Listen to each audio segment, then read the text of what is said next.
विरोधक नाराज असल्याची चर्चा.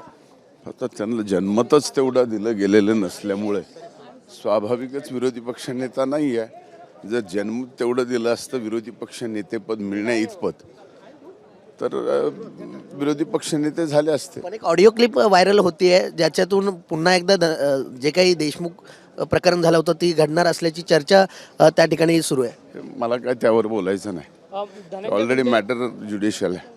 माजी मंत्री धनंजय मुंडे आपल्याबरोबर. पण ज्याप्रमाणे ती व्हायरल होते आरोप तुमच्यावरती जरांगे पाटील करतात की त्यांच्या मला यावर काहीही बोलायचं नाही. SIT नेमलेली आहे आणि SIT पूर्णपणे पारदर्शकपणाने काम करते. सुपारी तुम्ही दिली मारायला जीवे तुम्हाला तरी विश्वास बसेल का? नाही पण सातत्याने तुमच्यावरती असे आरोप चालतं आता. हेतू परस्पर आरोप आहेत का काही?